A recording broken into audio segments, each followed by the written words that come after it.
പുനലൂർ നെല്ലിപ്പള്ളി പമ്പിന് സമീപമുണ്ടായ മണ്ണിടിച്ചിലിൽ കുടുങ്ങിയയാളെ പുറത്തെടുത്തു. മണ്ണിനടിയിലുണ്ടായ ലോറിയുടെ ക്യാബിനിൽ കുടുങ്ങിക്കിടന്നയാളാണ് അഗ്നിരക്ഷാസേന പുറത്തെടുത്തത്. പിറവന്തൂർ വന്മള സ്വദേശി സിജു തോമസനാണ് വാഹനത്തിനുള്ളിൽ കുടുങ്ങിപ്പോയത് എന്നാണ് മനസ്സിലാക്കുന്നത്. സർവീസ് സ്റ്റേഷനിലെ ജീവനക്കാരനാണ് സിജു. രാഹുൽ ജി നാഥ് വിവരങ്ങളുമായിട്ട്. രാഹുൽ, ഇദ്ദേഹത്തെ പെട്ടെന്ന് ആശുപത്രിയിലേക്ക് കൊണ്ടുപോയ ഇദ്ദേഹത്തിൻ്റെ ആരോഗ്യസ്ഥിതിയെക്കുറിച്ച് എന്തെങ്കിലും വിവരങ്ങൾ പുറത്തു വരുന്നുണ്ടോ? നിലവിൽ എന്തായാലും അത്തരം വിവരങ്ങൾ നമുക്ക് ലഭിക്കുന്നതേ ഉള്ളൂ. അല്പസമയം മുൻപാണ് ലോറിയുടെ ക്യാബിനുള്ളിൽപ്പെട്ട ആളെ ഇപ്പോൾ ആശുപത്രിയിലേക്ക് കൊണ്ടുപോയത്. സ്ഥലം MLA നമ്മോടൊപ്പം ചേരുന്നുണ്ട്. MLA, എന്താണ് നമുക്ക് അറിയാൻ കഴിയുന്ന പ്രാഥമിക വിവരങ്ങൾ? ഞങ്ങൾ ഇപ്പോൾ അറിഞ്ഞ് കുറച്ച് നേരം ഇവിടെ നിൽക്കുകയാണ്. ഒരു ദുരിതാശ്വാസ പ്രവർത്തനത്തിൽ ഏർപ്പെട്ട് നിൽക്കുന്നു. ഈ മുനിസിപ്പാലിറ്റിയോട് ചേർന്നുള്ള പിറവന്തൂർ പഞ്ചായത്തിലെ വന്മള എന്ന് പറയുന്ന സ്ഥലത്ത് സിജു എന്ന് പറയുന്ന ഒരു തൊഴിലാളിയാണ് മരിച്ചത്. അപ്പോൾ അദ്ദേഹം ഇവിടെ ഈ വർഷം മരണം സ്ഥിരീകരിച്ചു.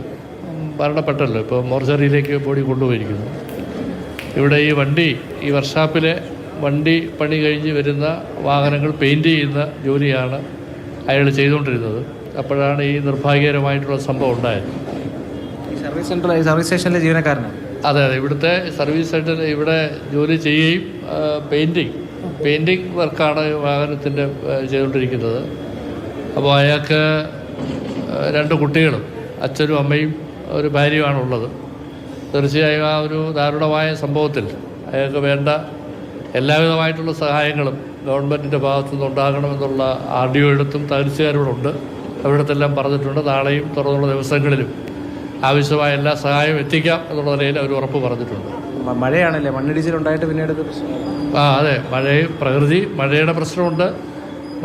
കെട്ടിയിരുന്ന വലിയ ഒരു ഭിത്തിയല്ലേ, മൊത്തം ചുറ്റുപാടും കെട്ടിയിരിക്കുന്ന വലിയ ഭിത്തി ഇടിഞ്ഞ് വീണുകൊണ്ട് അപകടം ഉണ്ടായിട്ടുള്ളത്. അപ്പം എല്ലാ സഹായവും ചെയ്യാമെന്നുള്ള വാഗ്ദാനം വന്നിട്ടുണ്ട് സർക്കാർ. അതുതന്നെയാണ് എന്തായാലും നമ്മൾ പ്രതികരിച്ചത്. പുനലൂർ നിയുക്ത MLA ആർ അജയപ്രസാദാണ്. ഇത് അവയ്ക്ക് ദൃശ്യങ്ങൾ കാണാം എത്രമാത്രം ഭീകരമായിരുന്നു അപകടമെന്ന്. കാരണം നമ്മളിത് കാണുന്ന ഈ ലോറിയുടെ ഏറ്റവും പുറകിൽ നിന്ന് മണ്ണിടിഞ്ഞു വീഴുന്നു. സർവീസ് സെൻ്ററിൻ്റെ ഭാഗങ്ങൾ മുഴുവൻ പൊളിഞ്ഞ് ലോറിയിലേക്ക് വീഴുകയാണ്. ദൃശ്യങ്ങൾ വലിയ ആശങ്കപ്പെടുത്തുകയാണ്. ലോറിയുടെ മുകളിലേക്ക് വലിയ കോൺക്രീറ്റ് പാളി നമുക്ക് വീണ് കിടക്കുന്നത് കാണാം. ഏറ്റവും ഭയപ്പെടുത്തുന്നത് തൊട്ട് മുന്നിലാണ് ക്യാബിൻ. ആ ക്യാബിൻ കാണാൻ കൂടി കഴിയാത്ത രീതിയിൽ ആ ക്യാബിൻ അത്രമാത്രം പൊളിഞ്ഞു പോയി. ഈ മുഴുവൻ ഈ കാണുന്ന കോൺക്രീറ്റ് പാളി വീഴുന്നു. അത് ക്യാബിൻ്റെ മുകളിലേക്ക് വീഴുമ്പോഴാണ് ഇത്തരത്തിൽ അത് പൊളിഞ്ഞു പോകുന്ന തരത്തിലേക്ക് കാര്യങ്ങൾ ഉണ്ടായത്. നമുക്കറിയാൻ സാധിക്കുന്നത് സർവീസ് സെൻ്ററാണ്, അതായത് ലോറികൾ സർവീസ് ചെയ്യുന്ന സ്ഥലമാണ്. അവിടുത്തെ ജീവനക്കാരനായ സിജു തോമസ് വന്മള ഈ സമീപ പ്രദേശം തന്നെയാണ്. വന്മള സ്വദേശിയാണ്. വന്മള സ്വദേശി സിജു തോമസ് ആണ് ഇപ്പോൾ എന്തായാലും ഇത്തരത്തിൽ ദാരുണമായ അന്ത്യത്തിന് കീഴടങ്ങിയിരിക്കുന്നത്. MLA തന്നെ ഇപ്പോൾ എന്തായാലും അത്തരത്തിൽ ഈ മരണം സ്ഥിരീകരിക്കുന്നു. മോർച്ചറിയിലേക്ക് ആണ് ഇപ്പോൾ മൃതശരീരം കൊണ്ടുപോയത്. ആദ്യഘട്ടത്തിലൊക്കെ ഇതിനുള്ളിൽ ആളുണ്ടായിരുന്നു എന്നുള്ളത് തന്നെയാണ് മനസ്സിലാക്കിയിരുന്നത്. ഏതാണ്ട് 1 മണിക്കൂറിനപ്പുറത്തേക്ക് ഏതാണ്ട് 2 മണിക്കൂറോളം നീണ്ട രക്ഷാപ്രവർത്തനമാണ്. ഈ ക്യാബിനുള്ളിൽ കുടുങ്ങിയത് കൊണ്ട് തന്നെ അത് ക്യാബിൻ മുറിച്ചുകൊണ്ട് മാത്രമാണ് നമുക്ക് മൃതദേഹം പുറത്തെടുക്കാൻ കഴിഞ്ഞത്.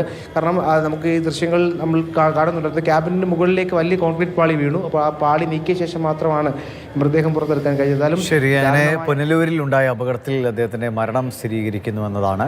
പെയിൻറ്റിംഗ് തൊഴിലാളിയായിരുന്നു. അതിനിടയിലാണ് ഈ മഴയും മണ്ണിടിച്ചിലും ഒക്കെ ഉണ്ടായത്. അദ്ദേഹം വാഹനത്തിനുള്ളിൽ കുടുങ്ങിപ്പോവുകയാണ് ഉണ്ടായത്. രാഹുൽ ജി നാഥാണ് വിവരങ്ങൾ നൽകിയത്.